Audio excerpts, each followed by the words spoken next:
Hello guys, வணக்கம் and welcome back to the film அப்போது YouTube channel. இப்போ ரீசெண்டாக பார்த்தீங்கன்னா இந்தியாவுக்கும் பாகிஸ்தானுக்கும் ஒரு மிகப்பெரிய சண்டை போயிட்டு இருக்குது. காஷ்மீரில் இருக்க பஹல்காம் அப்படின்ற ஊரில் பார்த்தீங்கன்னா பாகிஸ்தான் தீவிரவாதிகள் இந்தியன் ஆர்மி ட்ரெஸ்ஸை போட்டுட்டு வந்து நீங்கள் என்ன ரிலீஜன் அப்படின்னு கேட்டு ஹிந்துவாக இருக்கிறவங்க மட்டும் கிட்டத்தட்ட 26 பேரை சுட்டு கொண்டு இருக்காங்க. இந்த ஒரு சம்பவத்தினால ஒட்டுமொத்த இந்தியாவுமே ஏன் ஒட்டுமொத்த உலகமுமே பாகிஸ்தான் மேலே ஒரு பயங்கர கடும் கோவத்தில் இருக்குது, சைனாவை தவிர. ஆனால் இந்தியா பாகிஸ்தானை டைரெக்டாக மிரட்டாமல் சம்மந்தப்பட்ட தீவிரவாதிகள் மட்டும் எங்களுக்கு பிடிச்சி கொடுத்துருங்க, மற்றபடி உங்களுக்கு நமக்கு எந்த பகையை வேண்டாம் அப்படின்னு சொல்லிட்டு இந்தியா ரொம்பவே டிப்ளமேட்டிக்காக தான் போச்சு. ஆனால் பாகிஸ்தான் தரப்புல இருந்து அந்த தீவிரவாதியும் பிடிச்சிட மாட்டோம், எப்பவுமே நாங்கள் இந்தியாவுக்கு அகேன்ஸ்டாக தான் நிற்போம் அப்படின்ற மாதிரி சொல்லி ரொம்பவே திமிரு காட்டினாங்க. ஆனால் இந்தியா கொஞ்சம் பொறுமையாக டெய்லியும் பாகிஸ்தானை கொஞ்சம் கொஞ்சமாக எச்சரிச்சுட்டு வந்துட்டு இருந்தது.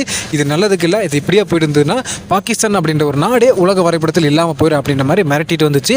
ஆனால் அப்போ கூட பாகிஸ்தான் திமிரில் ஓவர் ஆடிட்டு இருந்தாங்க. அந்த திமிருக்கெல்லாம் சேர்த்து வச்சு செய்கிற மாதிரி இன்னைக்கு இந்தியா பார்த்தீங்கன்னா ஒரு மிகப்பெரிய சம்பவத்தை ஒன்று பண்ணி விட்டுருக்காங்க.